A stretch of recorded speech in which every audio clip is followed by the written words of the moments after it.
जय हिंद।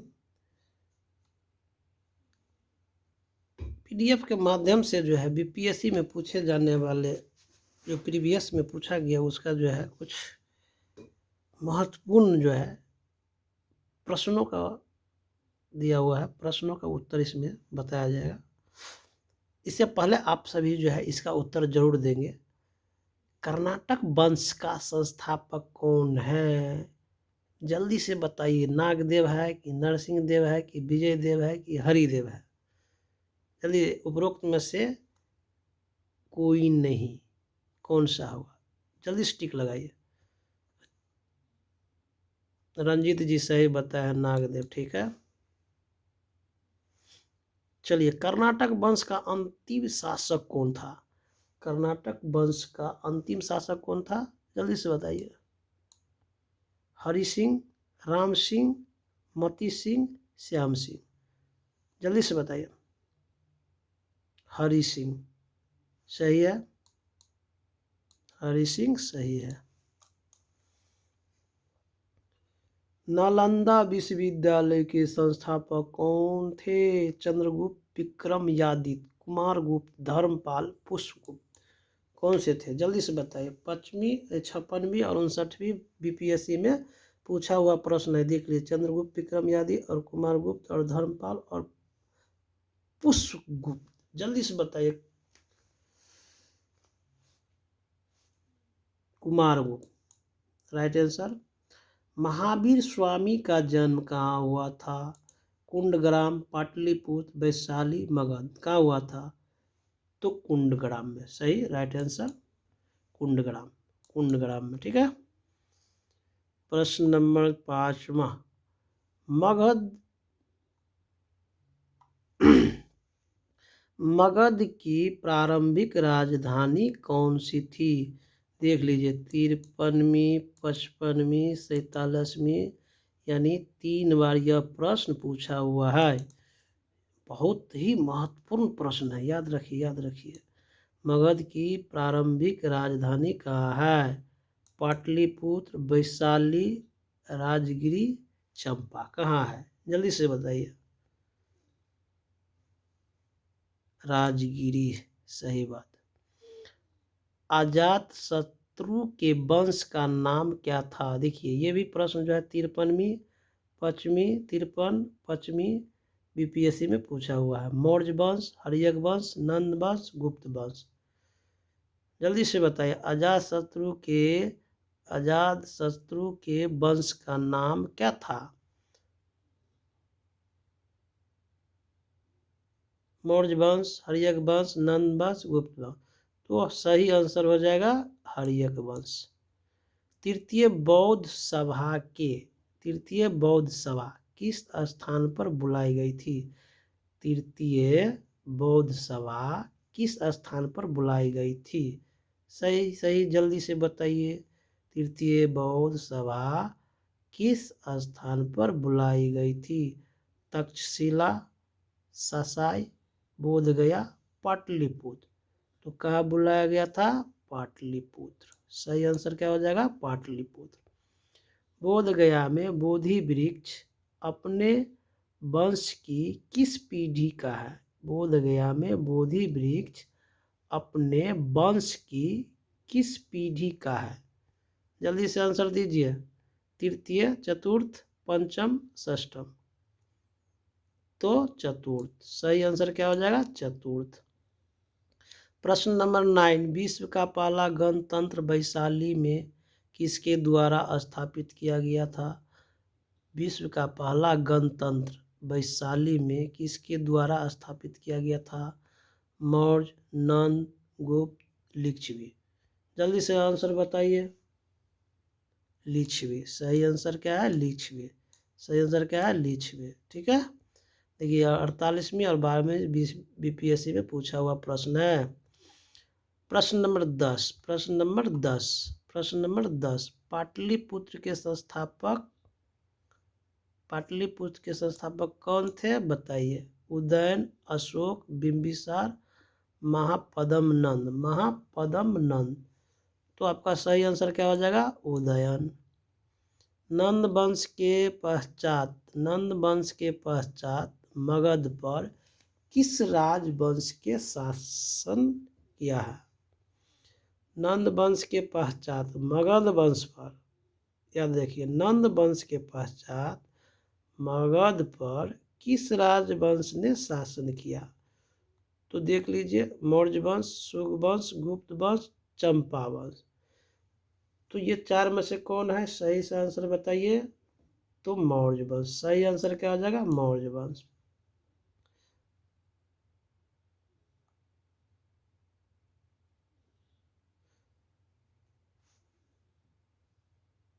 अब हम बात करते हैं ईसा पूर्व छठी सदी में विश्व की प्रथम गणतंत्रात्मक व्यवस्था कहाँ स्थापित थी? ईसा पूर्व छठी सदी में विश्व की प्रथम गणतंत्रात्मक व्यवस्था कहाँ स्थापित थी? प्रथम गणतंत्रात्मक व्यवस्था कहाँ स्थापित थी? यह 46वीं बीपीएससी में पूछा हुआ प्रश्न है। तो वैशाली में, एथेंस में, स्पार्टा में, पाटलिपुत्र में। सही आंसर क्या हो जाएगा? तो सही आंसर हो जाएगा माय डियर फ्रेंड वैशाली। चीनी यात्री ह्वेन सांग ने, ससुरा नामों ऐसा रहता है कि याद करने में विद्यार्थी को मुश्किल हो जाता है। चीनी यात्री ह्वेन सांग ने किस विश्वविद्यालय में अध्ययन किया था? देखिए, याद रखिएगा, ये भी जो है 46वीं बीपीएससी में पूछा हुआ प्रश्न है। चीनी यात्री ह्वेन सांग ने किस विश्वविद्यालय में अध्ययन किया था? जल्दी से आंसर बताइए। तक्षशिला, विक्रमशिला, मगध, नालंदा। कहाँ? सही से बताइए। तो नालंदा। सही आंसर क्या हो जाएगा? नालंदा। अब हम आ जाते हैं प्रश्न नंबर 14। वह स्रोत जिसमें पाटलिपुत्र के प्रशासन का वर्णन उपलब्ध है वह है दिव्यादान, अर्थशास्त्र, इंडिका, अशोक के शिलालेख। देखिए, वह स्रोत जिसमें, यह पूछने की संभावना बहुत है क्योंकि कभी पूछा हुआ नहीं है, लेकिन बहुत ही अच्छा ही मजेदार प्रश्न है। क्या पूछ रहा है? देखिए, वह स्रोत जिसमें पाटलिपुत्र के प्रशासन का वर्णन उपलब्ध है, यानी ऐसा कौन सा स्रोत है जिसमें पाटलिपुत्र के प्रशासन का वर्णन उपलब्ध है, वह कौन सा है? तो दिव्यावदान है कि अर्थशास्त्र है कि इंडिका है कि अशोक का शिलालेख है? जल्दी से बताइए। इंडिका। सही उत्तर क्या हो जाएगा? इंडिका। प्रश्न नंबर 15। अशोक के शासन काल में बौद्ध सभा किस नगर में आयोजित की गई थी? देखिए, इस बार पूछने की बहुत ही चांस है क्योंकि यह 45वीं बीपीएससी में पूछा हुआ है। अशोक के शासनकाल में, किसके शासनकाल में? तो अशोक के शासनकाल में बौद्ध सभा किस नगर में आयोजित की गई थी? बौद्ध सभा किस नगर में आयोजित की गई थी? अशोक के शासनकाल में बौद्ध सभा किस नगर में आयोजित की गई थी? जल्दी से बताइए। मगध, पाटलिपुत्र, समस्तीपुर, राजगिरी। तो सही उत्तर हो जाएगा क्या? सही उत्तर क्या हो जाएगा? पाटलिपुत्र। सही है। निम्नलिखित में से मगध का कौन सा राजा सिकंदर महान के समकालीन थे? सिकंदर महान के समकालीन थे। कौन थे? क्या पूछ रहा है? निम्नलिखित में से मगध का कौन सा राजा सिकंदर महान के समकालीन थे? मगध का कौन सा राजा, याद रखिए, मगध का कौन सा राजा सिकंदर महान के समकालीन थे। तो सही उत्तर क्या होगा? महापद्मनम, धनानंद, शुक्लम, चंद्रगुप्त मौर्य। तो सही उत्तर क्या हो जाएगा यहाँ पर? धनानंद। ठीक है। अब हम बात करते हैं प्रश्न नंबर 17। 17 को जो बात करेंगे, दिया हुआ क्या? विक्रमशिला शिक्षा केंद्र के संस्थापक का नाम क्या है? विक्रमशिला शिक्षा केंद्र के संस्थापक का नाम क्या है? देवपाल, धर्मपाल, नैलपाल, नरेंद्रपाल। जल्दी से बताइए, प्रश्न 17 का आंसर क्या होगा? देवपाल, धर्मपाल, नैलपाल, नरेंद्रपाल। विक्रमशिला शिक्षा केंद्र के संस्थापक का नाम क्या है? जल्दी से बताइए। प्रश्न नंबर 17 का धर्मपाल। ठीक है। 18 के चलिए, पाटलिपुत्र में स्थित चंद्रगुप्त का महान मुख कौन बना? पाटलिपुत्र में स्थित चंद्रगुप्त का महान, देखिए, पाटलिपुत्र में स्थित चंद्रगुप्त का महल, चंद्रगुप्त का महल मुख्यतः बना किस चीज का बना है? ईंटों का, पत्थरों का, लकड़ी का, मिट्टी का, किसका बना हुआ है? पाटलिपुत्र में स्थित चंद्रगुप्त का महल मुख्यतः बना था, किससे बना था? ईंटों से बना था कि पत्थर से बना था कि लकड़ी से बना था कि मिट्टी से बना था? तो सही आंसर क्या हो जाएगा? लकड़ी से।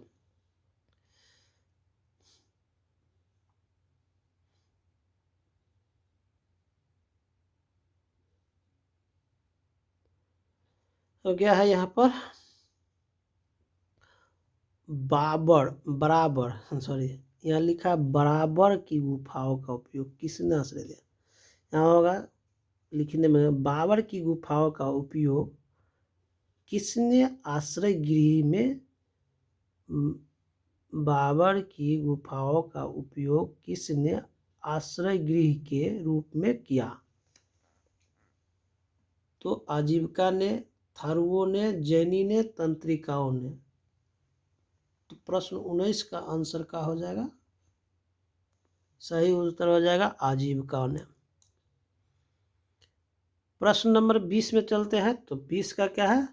वो स्तंभ जिसमें अशोक ने स्वयं को मगध का सम्राट बताया है। ऐसा कौन सा स्तंभ है जिसमें अशोक ने स्वयं का सम्राट बताया है? मस क्या है? मस्की का लघु स्तंभ, रूम क्या है? रूमीन देई स्तंभ, रूमीन देई स्तंभ, रूमीन देई स्तंभ क्या है? रूमीन देई स्तंभ, कीन स्तंभ, भाबू स्तंभ। ठीक है। तो इसमें से सही उत्तर क्या हो जाएगा? तो भाबू स्तंभ, भाब्रू स्तंभ। क्या है? भाब्रू स्तंभ। वह स्तंभ जिसमें अशोक ने स्वयं का मगध का सम्राट बताया है। कौन सा? भाब्रू स्तंभ। गौतम बुद्ध का जन्म कहाँ हुआ था? गौतम बुद्ध का जन्म कहाँ हुआ था? गौतम बुद्ध का जन्म कहाँ हुआ था? तो गौतम बुद्ध का जन्म कहाँ हुआ था? लुम्बिनी में। ठीक है। कुंडग्राम में, पाटलिपुत्र में, लुम्बिनी में, वैशाली में। सही उत्तर क्या हो जाएगा? लुम्बिनी।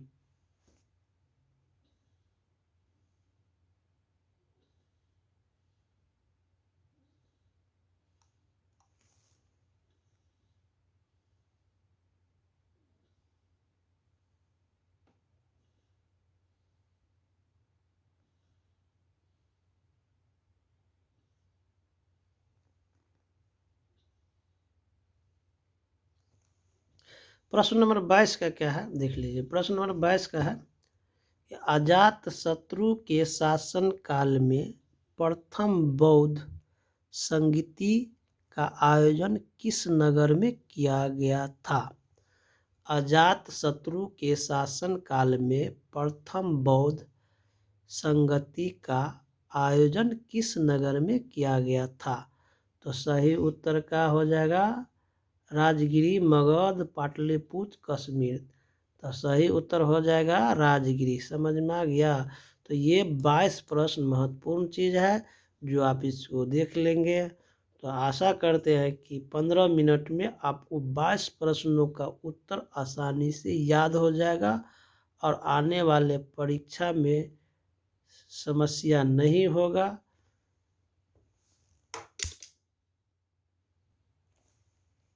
चलिए एक बार प्रश्न को हम दोहरा देते हैं, ठीक है, ताकि आप सभी को याद हो जाए।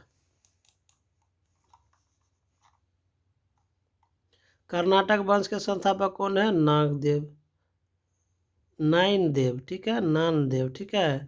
कर्नाटक वंश का संस्थापक कौन है? नानदेव।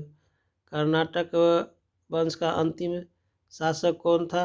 हरि सिंह, ठीक है। उसके बाद मगध की प्रारंभिक राजधानी कौन सी थी? तो पाटलिपुत्र, राजगिरी, राजगिरी, ठीक है। अजात शत्रु के वंश का नाम क्या था? हर्यक, ठीक है।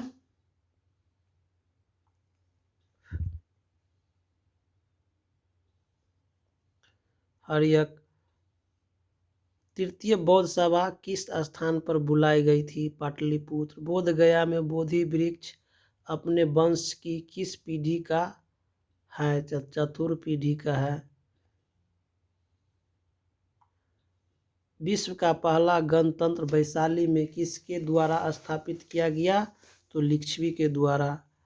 पाटलिपुत्र का संस्थापक कौन है? तो उदयन। नंद वंश के पश्चात मगध वंश पर किस राजवंश के शासन? देखिए, नंद वंश के पश्चात मगध पर किस राजवंश ने शासन किया? तो मौर्य वंश ने, ठीक है। इसको सही से देखिए।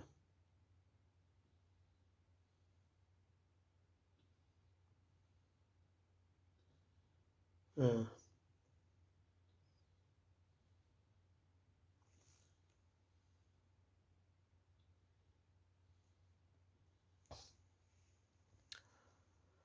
देखिए, पाटलिपुत्र के संस्थापक कौन है? उदयन। नंद वंश के पश्चात मगध पर किस राजवंश ने शासन किया? तो मौर्य वंश। ईसा पूर्व 6ठी सदी में विश्व की प्रथम गणतंत्रात्मक व्यवस्था कहाँ स्थापित है? तो वैशाली में। चीनी यात्री ह्वेनसांग ने किस विश्वविद्यालय में अध्ययन किया था? तो नालंदा विश्वविद्यालय में, ठीक है। तो इस प्रकार से हमने आपको प्रश्न को दोहरा दिया, ठीक है। अब जो है प्रश्न नंबर जो है 5 हो गया था, या 14 को देखेंगे, ठीक है। 14 क्या है? 14 का है, वह स्रोत जिसमें पाटलिपुत्र के प्रशासन का वर्णन उपलब्ध है वह कौन है? इंडिका है। अशोक के शासन काल में बौद्ध सभा किस नगर में आयोजित की गई थी? पाटलिपुत्र में। निम्नलिखित में से मगध का कौन सा राजा सिकंदर महान के समकालीन थे? तो धनानंद, ठीक है। मगध का कौन सा राजा सिकंदर महान के समकालीन था? तो धनानंद, ठीक है। कौन नंद? धनानंद। विक्रमशिला शिक्षा केंद्र के संस्थापक का नाम कौन है? धर्मपाल। विक्रमशिला शिक्षा केंद्र के संस्थापक का नाम कौन है? धर्मपाल। पाटलिपुत्र में स्थित चंद्रगुप्त का महल मुख्यतः बना था लकड़ी का। पाटलिपुत्र में स्थित चंद्रगुप्त यानी कि पाटलिपुत्र में जो स्थित है चंद्रगुप्त का महल, वह किस चीज का बना था? तो लकड़ी का बना था। बाबर की गुफाओं का उपयोग किसने आश्रय के रूप में किया? प्रश्न नंबर 20 में है, वह स्तंभ जिसमें अशोक ने स्वयं को मगध का सम्राट बताया? तो भाब्रू स्तंभ। गौतम बुद्ध का जन्म कहाँ हुआ था? लुबनी में। अजातशत्रु के शासन काल में प्रथम बौद्ध संगति का आयोजन किस नगर में किया था? तो राजगिरी में। आशा करते हैं माय डियर फ्रेंड कि आपको 20 मिनट में आपको 22 प्रश्नों का उत्तर याद हो गया है। इसके लिए आप सभी को बहुत बहुत धन्यवाद। यदि आपको वीडियो थोड़ा भी अच्छा लगा है और आप नए हैं तो लाइक और सब्सक्राइब जरूर बनता है दोस्तों। उसके बाद ही मेरा मनोबल बढ़ेगा, तो आगे हम आपको वीडियो इसी तरह बनाते रहेंगे। थैंक यू, धन्यवाद।